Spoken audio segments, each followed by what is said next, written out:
Një seancë maraton dhe e mbushur me tensione politike ka shënuar miratimin e projekt ligjit për barazinë gjinore në Kuvendin e Shqipërisë. Pas 12 orësh debat, socialistët arritën ta miratojnë ligjin me 77 vota pro, ndërsa 36 deputetë opozitës votuan kundër. Mbyllet votimi.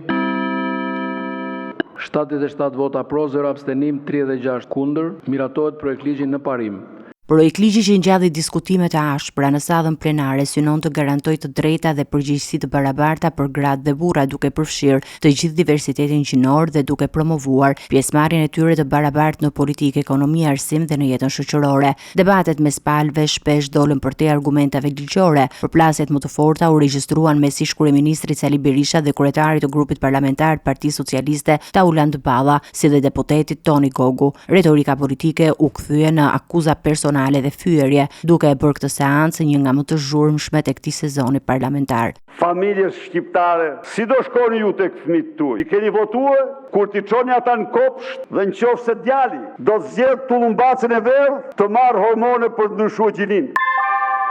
Ja, të lutem. A ma dhe fjalën apo jo tani? Si do shkoni ju, mor? Si do paraqiti ju tek familjet tuaja? Kur ne kemi patur 1000 probleme, po kemi patur një familje e cila ka qenë buroja më e fuqishme e këtij kombi ndaj çdo të keqe që i ka ardhur. Pavarësisht tensioneve, në fund të ditës Kuvendi gjeti një moment dakordësie me 105 vota pro. Deputetët e opozitës dhe majorancës miratuan së bashku ngritjen e komisionit posaçëm për reformën zgjedhore, një nimës që pritet të rishikojë kuadrin ligjor të zgjedhjeve të ardhshme parlamentare. Ndërkohë, Kuvendi rrëzoi me shumicë votash kërkesën e Partisë Demokratike për ngritjen e një komisioni hetimor që do të shqyrtojë shkarkimin e presidentit të Republikës Bajram Begaj. Seanca u mbyll në orët e vona të natës, duke lënë pas një ditë gjatë përplasjesh, ku barazia gjinore u shndrua në arenën e radhës së betejës politike mes majorancës dhe opozitës. Sulmi ndaj ambasadorit nuk mbron asnjë vlerë shqiptare. Shoqëria shqiptare është shoqëria e beslidhjes familjare dhe këtë ne respektojmë që të gjithë. Fjalën binar